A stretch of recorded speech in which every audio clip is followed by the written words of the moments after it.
오순절 성령 강림 사건이 일어났습니다. 사람들이 모이기 시작했어요. 너무나도 신기한 일이 벌어졌기 때문입니다. 사람들이 각기 다른 말, 각자 다른 모국어로 그곳에 있는 디아스포라 수천의 유대인들에게 하나님의 큰 일을 전하기 시작하니까 사람들이 주목하기 시작한 것입니다. 다들 이것을 진단할 길이 없어서 어떤 사람들은 세술에 취한 것 같다라고 이야기하면서 자기들의 생각과 자기들의 수준에서 그것들을 판단하기 시작한 것입니다. 이에 베드로가 일어나서 설교를 했습니다. 이것은 세술에 취한 것이 아니다. 요엘서를 통해 성령의 임재하심이 예언된 일이 오늘 이루어진 것이다. 여러분, 우리 교회가 세술에 취하는 교회 되었으면 좋겠습니다. 오늘 예배하는데 창문도 열고 하는데 여기가 마가다락방 같은 그런 마음이 너무 드는 거예요. 이곳에서 성령 충만한 거룩한 역사들이 하나님의 큰 일을 말하는 일로 나타날 때에 세상은 우리를 주목하지 않겠지만 성령께서 역사하실 때 주목하는 일들이 벌어질 줄 믿습니다.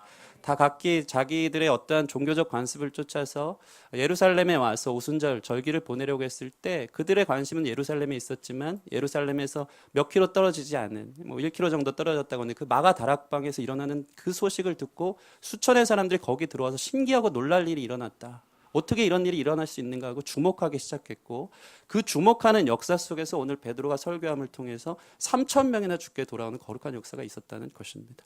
저희 교회가 성령 충만한 교회 되기를 소원합니다. 여러분이 세술에 취하고 세술에 취했다는 게 항상 하는 얘기지만 오전 9시에라고 해서 이들은 술 마신 게 아니에요. 그런데 남들이 볼 때 이 성령에 취한 모습이 오전 9시에 그렇게 나타나기 시작하는 거예요. 이 교회 안에 성령의 충만함이 다른 사람들을 볼 때 특별한 거룩한 역사와 권능으로 나타나고 그 관심들이 이 우리 안에서 이 교회 안에서 울려 퍼지는 찬양의 그런 놀라운 역사들이 사람들을 불러 모으기 시작하고 그 가운데 구원받는 사람의 수가 더해지는 기쁨의 교회 되기를 주님의 이름으로 축원합니다. 우리 옆 사람 보면서 성령 충만 받으세요. 네, 성령 충만한 저와 여러분 되었으면 좋겠습니다. 이 성령의 임재하심은 예언된 일이었습니다. 모든 육체에게 부어주셨다고 합니다. 모든 육체라는 것은 무엇이었죠? 바사르. 왜 육체라고 얘기했을까요? 육체, 소망 없는 영적 생명이 죽은 자들에게 흑과 같은 존재에게 주님께서 성령이 임하셨다는 것은 다시 영적 생명을 회복했다는 것입니다. 루아흐 하면서 그분의 생기를 다시 불어 넣어주셔서 여러분 삶의 살맛이 나는 거룩한 역사가 일어나기 시작한 것입니다. 육체와 같은 자들이 다시 영적 생명으로 일어나기를 성령 안에서 일어나기를 축원합니다. 부어주리니 넘치게 부어줄 줄 믿습니다. 아멘. 폭포수와 같이 감당 못할 거룩한 성령의 역사가 저와 여러분의 삶에 있을 줄 믿습니다. 자녀와 청년과 노인과 남종과 여종 모든 세대에게 부어주셨다고 했어요. 여러분 성령을 부어주실 때 누구도 예외됨이 없는 줄 믿으시기 바랍니다. 여러분 불러주시면 모두가 성령의 사람, 성령 세대에 하나님께서 거룩한 약속한 선물을 부어주실 줄 믿습니다. 이 성령의 역사는 미래지향적으로 했죠. 꿈과 비전과 예언으로 자녀들과 청년들과 노인들이 미래지향적인 일들이 일어난다는 거예요. 삶이 소망이 생기는 거예요. 그 소망은 내 개인적 야망을 위한 소망이 아니고 주님의 나라와 영광을 위해서 가장 의미 있는 삶, 나를 부르시고 나로 하여금 구원을 허락하시고 예배하게 하시고 선교하게 하시는 선교의 영으로 임하신 거룩한 역사로 내 삶이 나아가기 시작한다는 것입니다. 세상에 살면서 우리가 M4 세대 청년들 살기 힘든 헬조선에 살지만 주님 안에 있는 자에게는 삶의 소망이 있음을 믿으시기 바랍니다. 내가 왜 살아야 되는가에 대해서 성령께서 역사하시면 그 가운데 소망을 주시고 다 살 길이 열릴 줄 믿으시기 바랍니다. 이제 베드로는 그의 설교의 본론으로 오늘 딱 들어가기 시작하는데 이 성령 이야기에서 갑자기 예수의 이야기로 집중하기 시작합니다. 오늘 저희가 읽은 본문 말씀을 보면 예수님이 주인공이십니다. 예수님의 삶이 어땠는지 예수님의 사역이었던 십자가 부활 사건을 다루기 시작했고 주와 그리스도가 되셨다 그분이. 그 예수의 이름으로 회개의 거룩한 역사가 일어나는 예수 중심적 설교가 베드로의 성령론에서 성령 중심의 설교에서 기독론적 설교로 집중되어지는 것을 보게 된다는 것입니다. 왜 그렇습니까? 성령 충만한 사람은 성령의 사역은 철저하게 예수님께로 집중한다는 사실을 여러분 기억하시기 바랍니다. 성령 사역, 은사 사역의 패단은 뭐냐면요. 예수님을 놓친 거예요. 예수님께 향하지 못해서 문제가 있는 것입니다. 하나의 능력으로 생각하고 성령이 임해서 병이 낫고 방언이 터지고 예언 기도를 듣고 이것이 내 삶에 복이 된다고 생각했지만 그 모든 패단은 예수께로 집중하지 못했다는 것입니다. 현상과 은사에 집중하는 것은 예수님께 집중하지 않는 현상과 은사에만 집중하는 것은 성령 사역에 대한 지나치게 축소하고 왜곡시키는 일이라는 사실을 여러분 기억하시기 바랍니다. 수많은 사람들이 이적과 기사, 신비한 일들이 일어날 때에 아니 잘못된 종교라면 어떻게 이런 기적이 일어날 수 있나요? 하나님 하신 거 아닙니까? 하고 얘기하는 사람들이 참 많습니다. 여러분 그러나 분명히 아십시오. 이방 종교와 사이비 사이에도 기적이 있습니까? 없습니까? 있습니다. 무당을 통해서도 병이 낫고 다른 종교에도 방언이 있습니다. 기독교의 유일한 표지는 초월성에 있지 않음을 기억하시기 바랍니다. 기독교의 유일한 표지는 따라하겠습니다. 예수 그리스도. 그분의 은혜와 사랑인 것을 여러분 믿으시기 바랍니다. 하나님이 우리를 사랑하셔서 예수님을 내어주시고 하나님이 신이 되신데 그분이 직접 우리를 찾아오시는 거룩한 사건이 예수 그리스도께 조명되어지고 집중되어지는 것. 그 은혜와 사랑이지 기적과 이사가 아니라는 사실을 기억하시기 바랍니다. 여러분 그러니 여러분 삶에 제 아무리 자기가 원하는 신기한 일이 일어나도 그것이 궁극적으로 예수께로 인도되어지지 않는다면 의심하시기 바랍니다. 그것은 축복이 아닐 수 있는 것입니다. 예수님이 그러셨어요. 오병이어를 통해 수많은 군중들이 예수님을 따르기 시작하자 예수님이 그들의 전곡을 찌릅니다. 너희가 나를 따르는 것은 나를 위함이 아니고 너희가 표적을 보고 배부르기 때문이다. 예수님을 통해서 자기 삶의 팔자를 고치기 위해서 믿는다면 그것이 구원으로 연결되어지는데 방해가 된다는 사실을 여러분 기억하시기 바랍니다. 그래서 이렇게 말씀하는 것입니다. 22절 말씀 보시면 같이 한번 읽겠습니다. 오늘 말씀 22절 시작. 하나님께서 나사렛 예수로 큰 권능과 기사와 표적을 너희 가운데 베푸사 너희 앞에서 그를 증언하셨느니라. 아멘. 아멘. 여러분 이 형광펜 있으면 그를 증언하셨느니라 밑줄을 그어야 됩니다. 예수께서 큰 권능과 기사 표적을 너희 가운데 베푸셨는데 그것으로 끝나면 안 됩니다. 이것은 예수 그리스도를 보여주는 사건, 예수 그리스도께로 집중하는 사건인 것입니다. 우리 교회의 핵심 가치가 6가지가 있는데 그중에 조이풀을 따서 맨 앞에 있는 J가 무엇이죠? 지저스 센터드. 모르시는 분 외우시기 바랍니다. 지저스 센터드. 우리 교회는 예수 중심 교회라는 것을 믿으시기 바랍니다. 기독교, 예수교, 예수님을 통해서 성령님의 사역이 철저히 예수님을 조명하는 것. 예수님을 통해서만 하나님 앞에 갈 수 있고 하나님은 예수님을 통해서만 그분을 나타내셨다는 것. 예수 중심을 놓치지 않으시기를 축원합니다. 그래서 요한복음 15장 26절 같이 한번 읽겠습니다. 요한복음 15장 26절 시작. 주여, 시작. 내가 아버지께로부터 너에게 보낼 보혜사 곧 아버지께로부터 나오시는 진리의 성령이 오실 때에 그가 나를 증언할 것이요. 아멘. 여러분 이거 놓치지 마십시오. 성령님은 보혜사 되시는데 그것은 변호사란 뜻이에요. 변호자. 그분은 해명하시고 우리에 대해서 변호하시는 분인데 그분은 진리의 예수님이신 예수님께로 집중케 하시는 분이라는 것. 그분을 증언하는 영이라는 사실을 기억하시기 바랍니다. 그러니까 오순절 마가다락방 성령 강림 사건이 있을 때 이 설교의 핵심은 성령 충만한 베드로를 통해 터졌을 때 그는 예수 그리스도를 증언하는 그 중심으로 자리 잡기 시작했다는 것입니다. 요한복음 14장 26절 같이 읽겠습니다. 시작. 보혜사 곧 아버지께서 내 이름으로 보내실 성령 그가 너에게 모든 것을 가르치고 내가 너에게 말한 모든 것을 생각나게 하리라. 아멘. 아멘. 특별히 예수님을 통해서만 하나님 앞에 갈 수 있다고 했습니다. 예수님만이 길이요 진리요 생명됨을 믿으시기 바랍니다. 하나님은 예수님을 통해서 당신을 나타낸 거예요. 예수님만이 유일한 구원자, 중보자 되시는 것입니다. 그래서 오늘 본문에 계속 등장하는 게 있어요. 22절 보면 하나님께서 나사렛 예수에게, 그렇죠? 23절 보시면 하나님께서 정하신 뜻과 미리 아신 대로 예수님을, 24절 보면 하나님께서 그를 살리시고, 33절 보면 하나님이 예수를 높이시고, 모든 하나님에 집중되어지는 그분 당신을 나타내는 것이 예수님을 통하는 것. 하나님께서 예수를 십자가에, 하나님께서 예수를 부활시키시고 하나님께서 예수를 높이시는 것. 예수, 오직 예수님인 것입니다. 말씀의 중심도 예수님이라는 사실을 기억하시기 바랍니다. 예수님은 누구신가? 예수님은 어떠한 분인가가 이 성경인 거예요. 이 성경을 믹서기에 넣고 엑기스를 짜면 뭐가 나온다고 했죠? 종이가 나오지 않고 예수님이 집에 가서 하지 마세요 이런 거. 예수님이 나오는 줄 믿습니다. 그래서 여러분 보세요. 사도행전 전에 있는 사복음서의 마지막이 요한복음 아닙니까?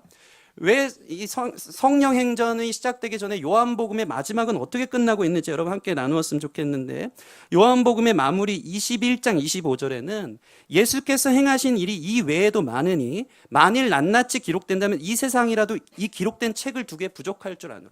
예수님이 하신 사역이 이 세상에 이 책을 다 기록해도 부족할 만한 방대한 일들이었어요. 더 많은 사역과 기적과 이사들이 있었고 예수님에 대해서 기록할 수많은 역사들이 있었던 것이죠. 그런데 요한복음 20장 30절 31절은 왜 성경이 예수께 집중되어지는지 이 성경의 주인공이신 예수님에 대해서 정확하게 이야기하고 있습니다. 같이 한번 보겠습니다. 요한복음 20장 30절에서 31절 시작. 예수께서 제자들 앞에서 이 책에 기록되지 아니한 다른 표적도 많이 행하셨으나 오직 이것을 기록함은 너희로 예수께서 하나님의 아들 그리스도이심을 믿게 하려 함이로 또 너희로 믿고 그 이름을 힘입어 생명을 얻게 하려 함이니라. 아멘. 아멘. 철저하게 하나님께서 사람들을 통하여서 이 성경을 기록한 이 성경의 모든 중심은 예수님께 초점이 맞춰 있다는 것입니다. 수많은 표적과 이사들 속에서도 그 많은 것 중에 이 엑기스들을 뽑아서 넣은 것은 예수께서 하나님의 아들 그리스도이심을 믿게 하기 위한다는 사실인 것입니다. 그 나사렛 예수님께로 우리의 눈을 돌리는 성령의 거룩한 역사가 있기를 소원합니다. 그래서 성령님이 임하면요, 예수님을 알고 예수님을 깨닫게 되는 것입니다. 여러분 예수 믿기 바랍니다. 예수님을 알기 바랍니다. 예수님을 믿고 깨닫는다는 것은 성령님이 우리에게 가르쳐 주셔야 가능한 일이에요.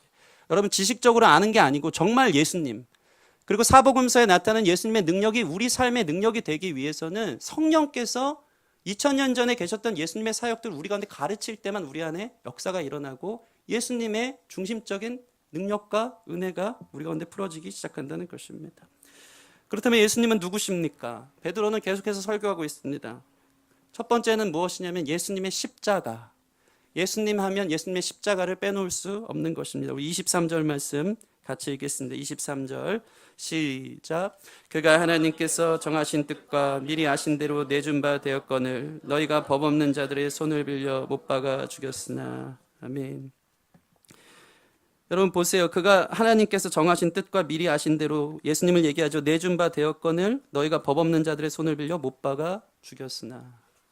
그분의 기사와 이적과 표적이 예수님께 집중되어지고 예수님이 하신 가장 큰 일 중에 이 나무에 달리신 것, 십자가 달리신 사건을 베드로는 주목하고 있습니다. 여러분 성령의 능력이 임하면 성령이 충만하면 너희가 예수를 십자가에 못 박았다는 사실이 깨달아지기 시작합니다.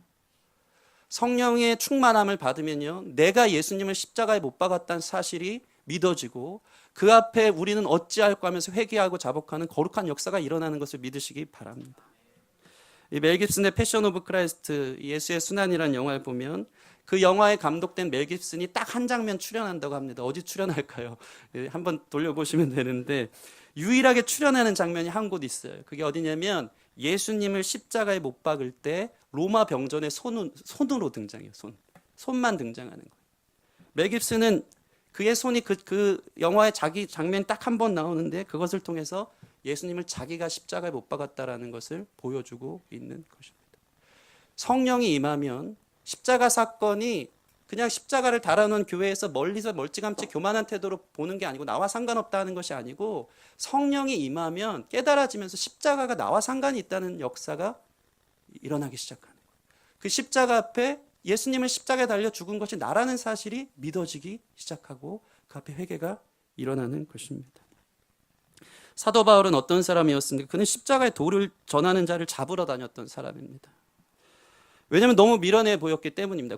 그는 성서를 다 알았던 사람이기 때문에 구약 성경에 의하면 저주받은 자가 나무에 매달리도록 되어 있는 거예요.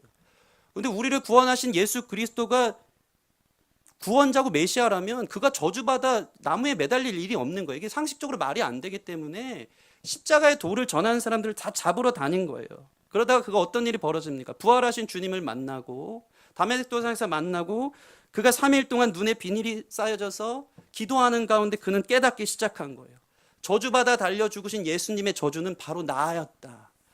내가 내 죄 때문에 그 죄의 진노와 저주를 내가 고스란히 받아야 되는데 그 죄의 값을 예수님이 대신 십자가에 달려 죽으셨다는 것이 성령의 놀라운 역사하신 가운데 그가 깨달아지기 시작하면서 그의 인생은 완전히 바뀌어지기 시작하는 것입니다. 그래서 고린도전서 2장 10절 오직 하나님이 성령으로 이것을 우리에게 보이셨으니, 십자가의 사건을 성령님이 깨닫게 하시는 거예요. 성령님은 여러분을 십자가 앞으로 데려간다는 사실을 기억하시기 바랍니다. 제가 이 얘기를 자주 하는데 예전에 작년 금요 기도회 때였는데 그 찬양을 하는데 십자가 내가 처음 볼 때에 아마 그 성금요일이었던 것 같습니다.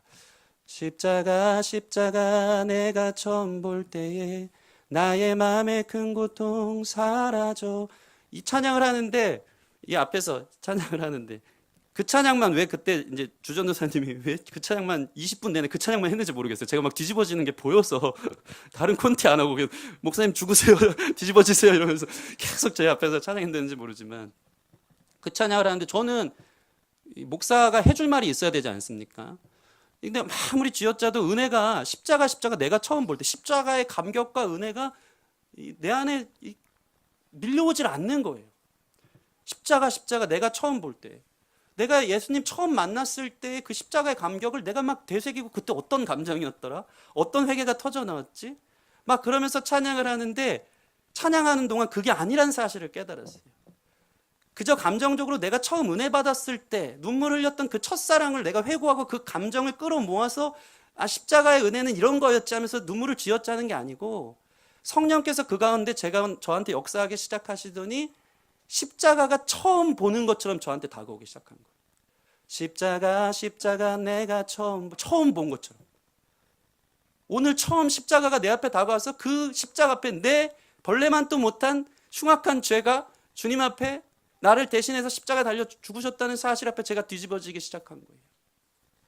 그리고 나서 금요기도회 때 올라와서 성령 충만한 가운데 그날 누가복음 설교를 했던 것이 기억이 납니다.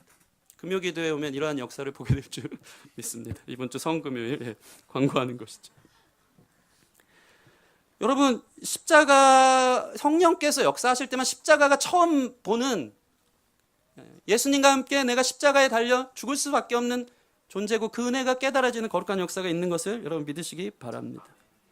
이번 주가 종료주일로 고난주간 새벽성회가 시작되는데 여러분 오늘 저희가 23절 읽은 말씀을 보면요. 그가 하나님께서 정하신 뜻과 미리 아신 대로 내준 바 되거늘 예수님이 의도적으로 예루살렘에 가셨다는 사실을 여러분 기억하시기 바랍니다. 예수님 십자가를 지실 때 이게 아닌데 내 인생 계획이 이건 줄 몰랐는데 하면서 당황하지 않으셨어요. 예수님은 하나님께서 정하신 뜻과 미리 아신 대로 우리를 구원하시려고 예루살렘을 입성하셨다는 사실을 기억하시기 바랍니다. 이 말씀은 놀라운 신비가 있어요. 보세요. 하나님께서 정하신 뜻과 미리 하신 뜻대로 내준 바 되었거든. 이건 100% 하나님의 주권적 계획이었어요. 그런데 너희가 법 없는 자들의 손을 빌려 못 박아 죽였으나라는 것은 인간의 100% 자유의지예요. 이게 상충이 안 되는 것 같은데 이 말씀을 통해서 아무 충돌 없이 관계되어지는 놀라운 하나님의 신비가 있는 거예요. 하나님의 주권과 하나님의 미리 아신 가운데 여러분의 인생이 있음을 기억하시기 바랍니다. 여러분의 자유의지로 죄를 짓고 여러분의 자유의지로 사는 것 같으나 그 모든 것 가운데 합력하셔서 주님께서는 여러분들을 구원해내시고 하나님의 주권 가운데 여러분의 인생을 살려내신다는 사실 여러분 기억하시기 바랍니다. 이게 신비예요. 나는 죄인이고 내 자유의지는 주님을 도망치고 주님을 떠나 살 수밖에 없는 존재로 늘 주님 앞에 불법한 자로 살아가는데 주님께서는 이 모든 것을 합력해서 선을 이루셔서 그분의 미리 아심과 계획대로 우리를 구원해내시는 전적인 역사. 그것이 저와 여러분의 삶 가운데 있다는 것을 믿으시기 바랍니다. 그래서 오랫동안 죄 가운데 방황하시는 분 계십니까? 더 큰 간증으로 더 큰 은혜로 여러분들을 인도해내실 것을 믿으시기 바랍니다. 그래서 이번 주간 특별 새벽성회를 통해서 그 십자가 앞으로 다시 나아가 성령께서 마가복음을 읽어 나가면서 우리 안에 십자가가 나와 정말 이 사건이 나와 관계가 있고 나를 향한 주님의 은혜였다는 사실이 내가 쥐어짜도 되지 않는 그 놀라운 역사가 성령의 깨닫게 하심을 일어나기를 주님의 이름으로 소원합니다. 여러분 안에 눈물이 회복되는 새벽이 되기를 원하고 은혜가 회복되기를 원하고 여러분의 정과 욕심이 십자가에 못 박아지고 구원의 능력이 회복되어지는 거룩한 고난주간이 될 줄 믿습니다. 특별히 십자가가 회개로 나온다고 했습니다. 우리 말씀 보시면 36절 같이 한번 읽겠습니다. 36절부터 38절까지 함께 보겠습니다. 시작.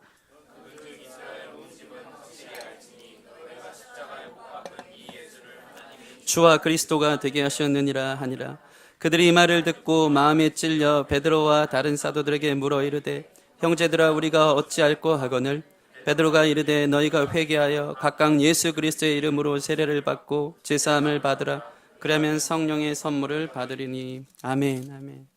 여러분, 성령의 사람들은요 그냥 십자가를 아는 게 아니고 십자가가 능력이 되기 시작하면서 저희가 읽은 말씀처럼 너희가 십자가에 못 박은 이 예수를 하나님이 주와 그리스도가 되게 하셨다는 이 음성을 듣고 마음이 찔리기 시작하면서 회개가 일어나는 것입니다. 우리가 그리하면 어찌할꼬 하는 거룩한 역사가 일어나는 것입니다. 그래서 십자가를 통과해야지 성령께서 십자가를 깨닫게 하시고 십자가를 통과한 사람에게 다시 주님께서는 성령을 부어 주시는 것입니다. 우리 옆 사람 보면서 십자가를 통과하시기 바랍니다. 아멘, 아멘. 두 번째, 예수님은 누구십니까? 이제 베드로는 계속 이어서 설교를 하면서 그분은 십자가에서 사망에 매여 죽지 않으시고 부활하시고 하나님께서 그를 높이셔서 존귀하게 높이셔서 주와 그리스도가 되게 하셨다는 사실을 설교하고 있습니다. 우리 24절 말씀 같이 읽겠습니다. 24절 시작. 하나님께서 그를 사망의 고통에 풀어 살리셨으니 이는 그가 사망에 매여 있을 수 없음이니라. 아멘. 여러분, 예수님은 사망에 매여 있지 않고 부활하신 분이십니다. 특별히 베드로의 설교는 오늘 보면요 부활과 승천에 되게 집중하고 있어요. 이 뒤에 있는 다윗을 인용하고 그 이스라엘 유대인들이 모였을 때 다윗과 성경의 여러 군데를 끄집어내면서 부활하신 주님, 승천하셔서 우리를 다스리시는 만유의 주, 만왕의 왕 되신 주님을 선포하고 있는데 집중을 하고 있습니다. 왜 그렇습니까? 그들은 22절 말씀처럼 너희도 아는 바와 같이 예수님이 큰 권능과 기사와 표적을 행한 것도 알았고요. 그리고 23절에 나온 너희가 법 없는 자들의 로마의 사람들의 손을 빌려 못 박아 죽였다는 십자가 사건도 다 알아요. 디아스포라 유대인들의 이 예수의 이야기는 그 당시 살면서 다 알았다는 것인데 이들이 몰랐던 사실이 있어요. 십자가에 못 박이신 주님이 부활하시고 승천하셔서 하나님 오른편에 앉으셔서 하나님 자신이 되어주셔서 그분의 권세로 온 우주 만물을 다스리시는 주와 그리스도가 되셨다는 사실에 대해서는 이들은 몰랐던 것이기 때문에 베드로는 지금 부활과 승천에 대해서 집중해서 설교하고 있는 것입니다. 그래서 그들이 가장 존경하는 다윗의 예를 들기 시작합니다. 지금도 이스라엘 나라의 중심에는 다윗의 별이 있지 않습니까? 다윗 하면 그때 가장 그 나라를 그 시대를 동경하고 이 다윗의 혈통에서 메시아가 나온다는 것을 그곳에 있었던 수천 명의 사람들이 그 마가다락방에서 터져 나오는 베드로의 설교를 들으면서 듣기 시작한 것입니다. 다윗하면 귀를 기울이기 시작한 것이죠. 다윗을 통해 예언된 일이 이루어졌는데 그분이 바로 예수 그리스도라고 선포하고 있는 것입니다. 그를 선지자라고 베드로는 지금 이야기합니다. 우리 30절에서 31절 30절에서 31절 시작. 그는 선지자라 하나님이 이미 맹세하다 그 자손 중에서 한 사람을 그 위에 앉게 하리라 하심을 알고 미리 본 거로 그리스도의 부활을 말하되 그가 음부에 버림이 되지 않고 그의 육신이 썩음을 당하지 아니하리라 하더니. 아멘, 아멘. 다윗을 향해 그는 선지자라. 왜 선지자라고 합니까? 그가 알고 미리 본 거로. 30절에 31절 보면 그 위에 앉게 하심을 알고 미리 본 거로. 다윗은 알고 미리 보았어요. 무엇을요? 그리스도의 부활을. 예수님의 십자가 사건과 부활과 예수님 하나님의 높이심을 예수님이 오시기 전 1000년 전의 인물이 성령 충만하여서 십자가 부활을 보며 거기에 자기의 소망과 자기의 확신을 두기 시작한 것입니다. 그리고 다윗 스스로는 자신의 혈통에서 예수님이 나실 것, 메시아가 나실 것을 알았지만 그분은 혈통적 족보를 넘어서서 부활하고 승천하신 자신의 주가 되신다는 사실을 선포하고 있습니다. 그래서 29절 보면은 예수님과 다윗의 이 왕가의 차이가 있어요. 29절 보시면 형제들아 내가 조상 다윗에 대하여 담대히 말할 수 있느니 다윗이 죽어 장사되어 그 묘가 오늘까지 우리 중에 있도다. 다윗은 죽어 장사되어 묘가 있다는 거예요. 그런데 예수님은 어떤 분이십니까? 34절 보시면 다윗은 하늘에 올라가지 못하였으나 친히 말하여 이르되. 예수님은 하늘에 부활하셔서 올라가신 분이시라는 것입니다. 예수님은 근본이 달랐습니다. 그분은 하나님 우편에서 하나님과 동등한 권세를 가진 주와 그리스도가 되시는 분이었습니다. 다윗도 이 구원의 주님을 바라본 것입니다. 여러분, 다윗은요, 이 1000년 전에 예수님을 어떻게 믿었는지 베드로는 지금 그 구약에 있는 시편 16편 말씀을 인용해서 설교하기 시작합니다. 우리 25절에서 28절 같이 읽겠습니다. 25절에서 28절 시작. 다윗이 그를 가리켜 이르되 내가 항상 내 앞에 계신 줄을 배웠으며 나로 요동하지 않게 하기 위하여 그가 내 우편에 계시도다. 그러므로 내 마음이 기뻐하였고 내 혀도 즐거워하였으며 육체도 희망에 거하리니 이는 내 영혼을 음부에 버리지 아니하시며 주의 거룩한 자로 썩음을 당하지 않게 하실 것이미로다. 주께서 생명의 길을 내게 보이셨으니 주 앞에서 내게 기쁨이 충만하게 하시리로다. 아멘. 우리는 이 말씀을 볼 때 큐티하거나 표면적으로 이 말씀을 볼 때 이 말씀을 자기한테 적용할 때가 있어요. 그렇게 하십시오. 그렇게 될 줄 믿습니다. 부활과 생명, 주님의 놀라운 기쁨이 여러분 삶 가운데 있을 것을 믿으시기 바랍니다. 그런데 오늘 이 베드로가 다윗이 그를 가리켜라는 것은 뭐냐면 이 고백을 예수님께 초점을 맞추는 거예요. 나에게 초점을 맞추는 것이 아니고 예수님이 하나님 앞에 고백하고 있는 것이에요. 예수님이 지금 뭐라고 고백하고 있습니까? 하나님이 자기 자신을 요동하지 않도록 붙드셨고 예수님은 기쁘며 육체도 희망에 거했다. 예수님 당신을 하나님이 음부, 지옥에 버리지 않고 거룩한 자로 썩임을 당하지 아니하게 하실 것을 기록하고 있는 것입니다. 34절에서 35절도 마찬가지입니다. 34절, 35절 다시 한번 같이 읽겠습니다. 시작. 다윗은 하늘에 올라가지 못하였으나 친히 말하여 이르되 주께서 내 주에 말씀하시기를 내가 내 원수로 내 발등상이 되게 하기까지 너는 내 우편에 앉아 있으라 하셨도다 하셨으니 이것도 예수님을 이야기하는 거예요. 예수님. 이 말씀을 자기에게 적용한 건 2차적인 거. 1차적으로 이 말씀은 예수님을 이야기하는 것입니다. 풀어서 설명하자면 주께서 내 주에게 말씀하시기를 하나님이 예수님께 말씀하셨다는 거예요.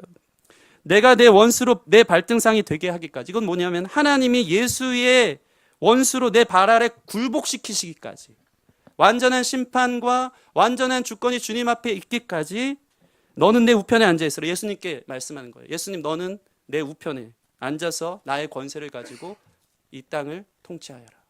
예수님의 주와 그리스도 되심의 높으심, 그분의 권세를 이야기하고 있는 것입니다. 베드로의 설교의 핵심은 그분의 예수님의 부활과 승천이었던 것입니다. 결론입니다. 36절 같이 한번 읽겠습니다. 36절 시작.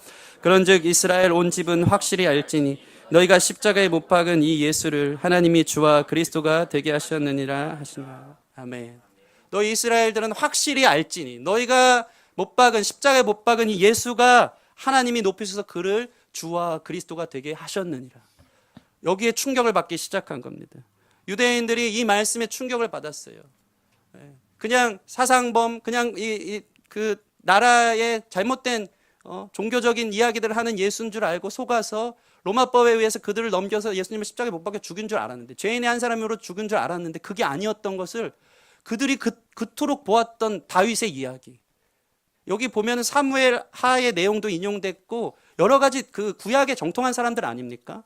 베드로가 얼마나 성령 충만하냐면 여기에 특별한 예화가 없어요. 말씀을 예화로 말씀을 풀어내면서 이 당시에 베드로가 그 원래 지식이 없던 사람 아닙니까? 근데 성령 충만하기 시작해서 그가 일어나서 담대히 설교를 하는데 베드로가 원고가 있었겠습니까? 없었겠습니까? 원고도 없었어요.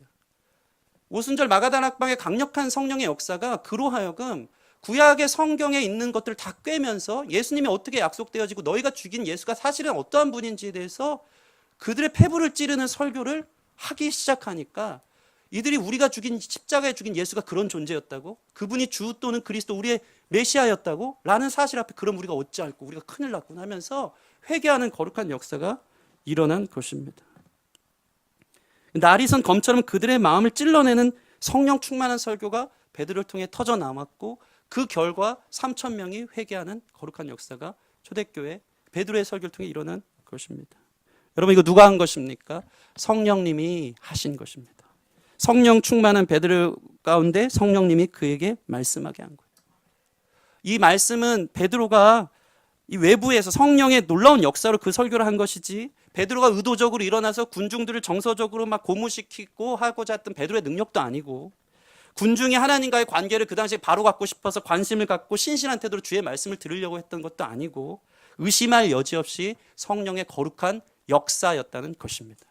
저와 여러분 이 기쁨의 교회에서 터져나온 설교가 이러한 설교가 되기를 소원합니다. 물론 이게 제 핑계 대는 게 아니고 준비 없이 해도 뭐 성령 충만하면 된다 이런 이야기가 아니겠지만 성령께서 하셔야지 깨달아지는 거예요. 성령께서 하셔야지 그 은혜가 내게 다가오는 것입니다. 그래서 성경은 정확하게 이렇게 기록합니다. 39절에서 40절 말씀 같이 한번 읽겠습니다. 39절에서 40절 시작. 이 약속은 너희와 너희 자녀와 모든 먼데 사람 곧 주 우리 하나님이 얼마든지 부르시는 자들에게 하신 것이라. 또 여러 말로 확증하며 권하여 이르되 너희가 이 패역한 세대에서 구원을 받으라 하니. 이 39절 40절을 보면요 정확한 이 두 가지 관점이 나와요. 첫째 39절 하나님이 얼마든지 부르신 자들에게 하신 것. 성령의 역사가 여러분으로 하여금 십자가로 가져가게 하고 부활의 능력이 믿어지게 하는 것은 하나님이 여러분을 부르셨다는 증거라는 것을 믿으시기 바랍니다. 하나님이 찾아오셔야지만 성령께서 역사하셔야지만 여러분 안에 회개가 일어나는 거예요. 믿으십니까? 근데 우리의 상태는 뭐냐면요 40절 너희가 이 패역한 세대 도저히 우리의 전적인 무지와 타락 속에서는 구원받을 수 없는 내 죄의 문제를 해결할 수 없는 하나님의 다가오심에 대해서 거부 반응이 일어날 수 없는 우리의 삶 가운데 패역한 세대인 나에게 주님이 불러주시고 주님이 찾아오시면 성령이 역사하시면 그 가운데 여러분 삶의 변화와 역사가 일어난다는 것을 여러분 믿으시기 바랍니다. 저는 목사지만 요즘 이걸 너무 많이 경험해요. 말씀이 살아서 생명력 있는 말씀이 제 마음에 뿌리 내려지기 시작하니까 너무 부담스러운 말씀들이 많아서 주님과 갈등하고 싸우는 게 너무 많아요. 불편해요. 목사가 이런 얘기해서 죄송한데 너무 힘들어요.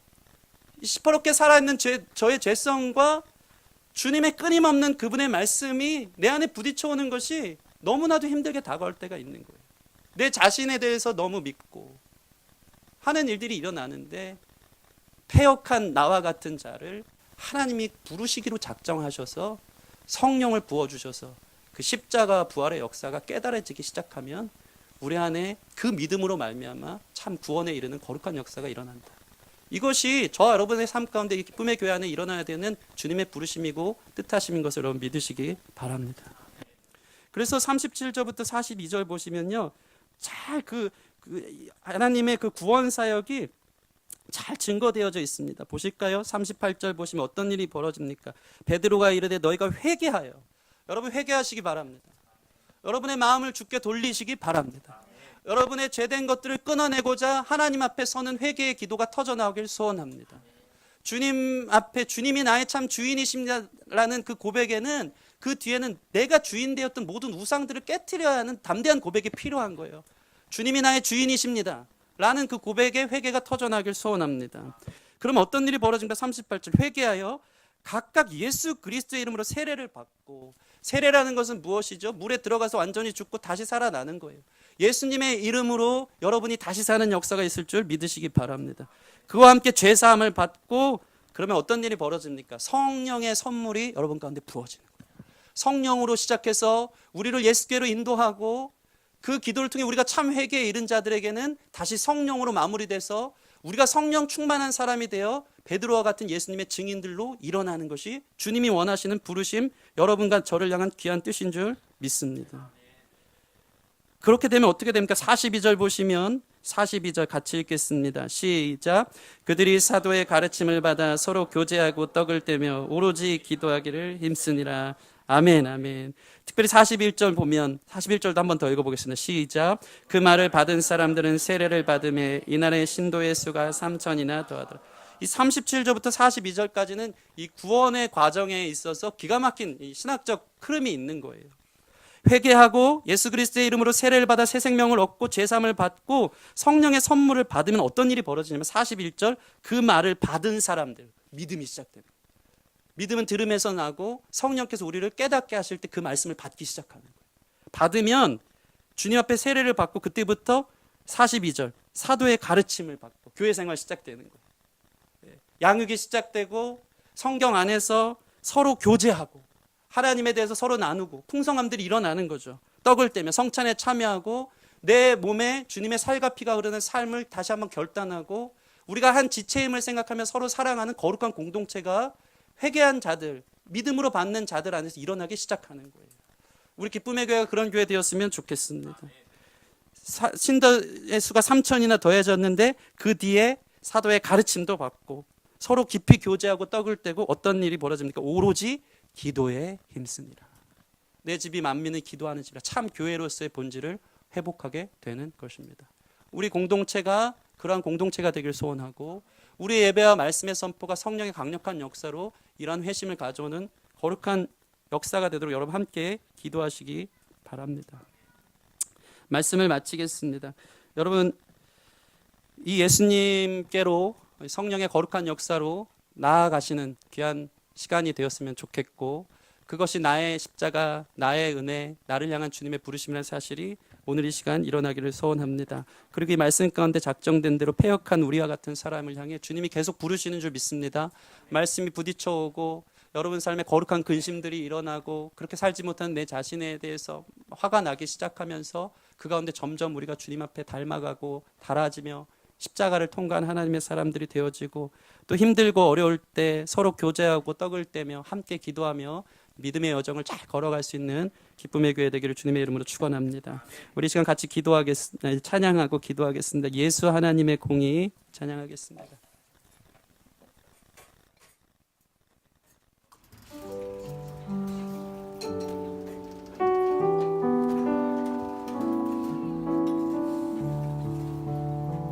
예수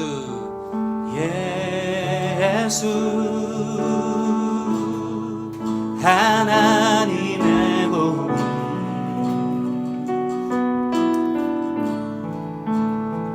주 독생자 그의 나라 임하시네.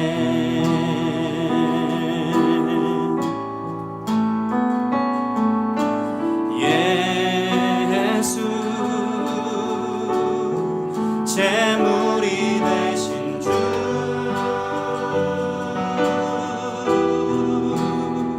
영광 중에 그의 나라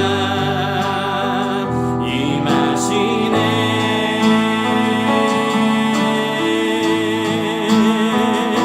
주의 나라 영원하며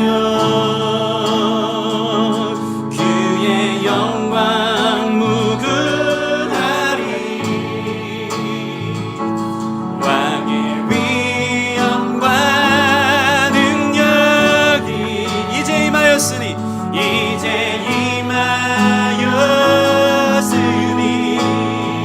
주의 주권과 주의 통치와 주의 나라 힘과 권세 임하네. 예수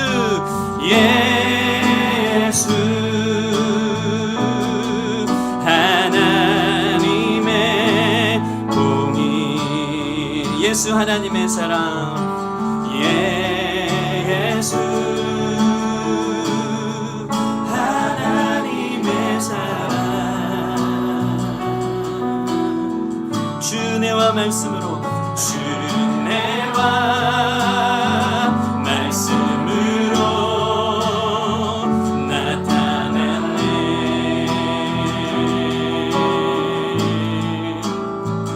예수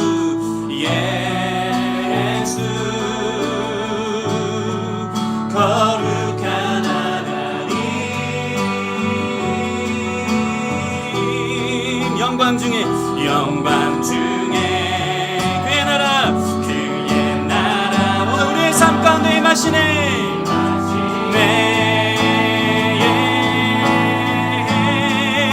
주의 나라 영원하며 그의 영광 무궁하리. 왕의 위엄과 능력이 이제 임하였으니 주의 주권과 주의 통치와 주의 나라 힘과 권세 임하네. 예수 하나님의 공의. 우리 같이 기도합시다. 여러분, 예수님이 승천하셔서 그분의 주권과 권세 가운데 하신 첫 번째 사역은 무엇이냐면, 오늘 말씀 33절, 하나님이 오른손으로 예수를 높이심에 그가 약속하신 성령을 아버지께 받아서 너희가 보고 듣는 이것을 부어주셨느니라. 이것이 예수님이 승천하신 첫 번째 사역인 줄 믿습니다. 여러분, 오늘 예수님께서 하늘에서 우리에게 성령을 부어주실 줄 믿습니다. 성령이 필요합니다. 패역한 우리의 삶 가운데 주님의 나라가 오는 것을 알 때에 성령께서 깨닫게 하여 주시옵시고, 십자가 앞으로 우리를 다가가게 하여 주시옵시고, 주님이 우리 삶의 주와 그리스도가 되는 것을 우리가 믿게 하시고 그 앞에 굴복하게 하여 주시옵소서. 풀은 마르고 꽃은 시드나 주의 말씀만이 영원한 줄 믿습니다. 풀과 꽃, 우리의 육체는 꽃과 같아서 우리의 이 땅의 영광과 세상적인 것은 잠시 잠깐이지만 주님의 말씀, 주님의 나라가 영원하여서 그 주님의 나라 우리 삶 가운데 오는 줄 믿사오니, 성령님 우리 여러분 깨닫게 하시고 그 앞에 우리가 그리면 어찌할까 하면서 회개하는 거룩한 역사가 있도록 내 삶도 주님 불러주시옵시고 찾아와 주시옵소서. 우리 함께 같이 기도하며 나아가겠습니다. 하나님 감사합니다. 주님 도와주십시오. 우리는 패역합니다. 깨닫지 못합니다.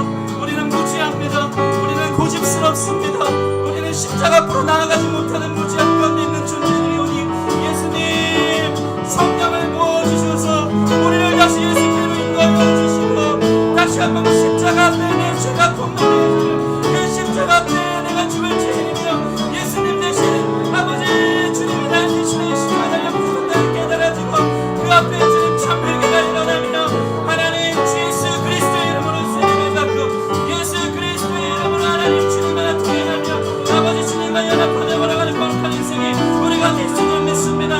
죄사함을 주시는 십자가 앞으로, 세례를 주시는 십자가 앞으로, 부활하신 주님이 나의 삶의 소망이어서 내가 역사하시고 함께 소망하는 부활의 주님으로 달과 같이 내 몸만 위해 주님 믿는 자 영원한 하나님과 그런 거룩한 역사에 있기를 원하니, 이 하나님의 고난 중을 통하여서 이 종려들을 통하여서 바로 이 시간 주님께 부어주는 약속한 성령이 우리에게 나에게 하는 신령 가운데 와서 우리를 변화시키는 거룩한 역사가 일어나길 원합니다. 아버지 아버지 한가한 우리 육체의 삶 가운데 주님 오셔서 예수의 생명을 우리가 인도하시고 붙들어 주시길 소원합니다. 인도하여 주시옵소서. 우리 찬양 하나 더 하겠습니다. 성령이 우리를 예수께로.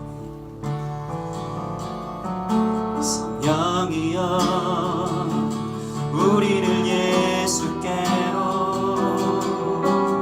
예수여 우리를 아버지께로, 아버지 우리를 예수께로, 예수여 우리를 성령께. 다시 한번 성령이여, 성령이여 우리를 예수께로, 예수님 우리를 아버지께로,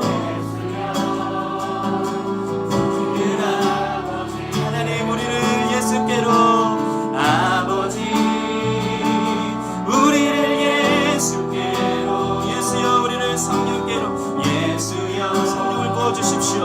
우리를 성령께로 인도하소서.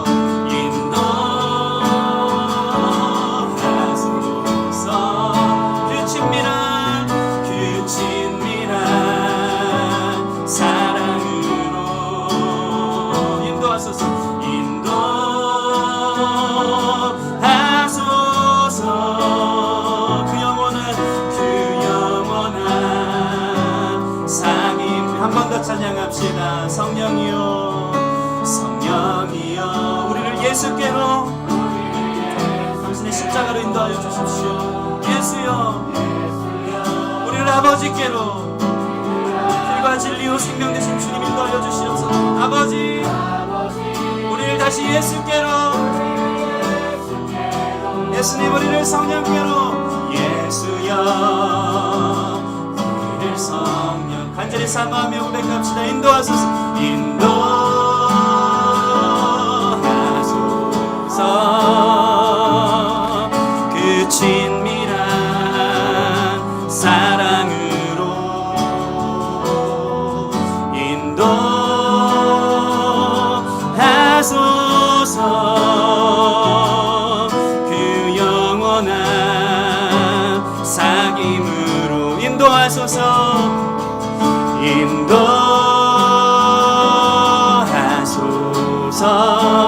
인도하소서. 그 친밀한 사랑으로 인도하소서.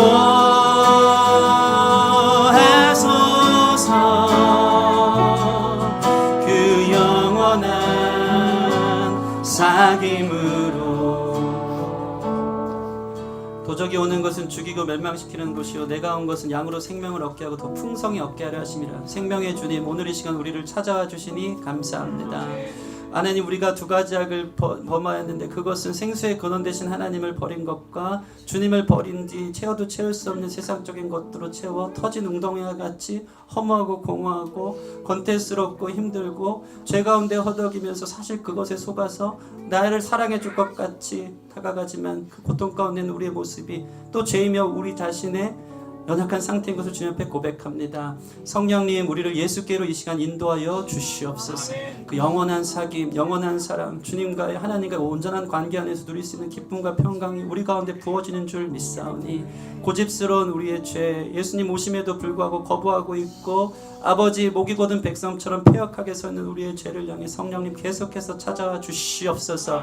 우리를 향해 주님 불러주시고 성령께서 우리를 예수의 십자가로 인도하는 거룩한 특별히 고난주간 되게 하여 주셔서 그 앞에 십자가가 다시 새로운 첫사랑으로 새로운 능력으로 우리의 삶을 변화시키는 거룩한 예수 그리스도의 능력으로 체험되어질 수 있도록 주님 인도하여 주시옵소서. 그러한 우리 안에 착한 일을 시작한 주님의 역사가 일어날 줄 믿고 감사하며 예수님 이름으로 기도드립니다.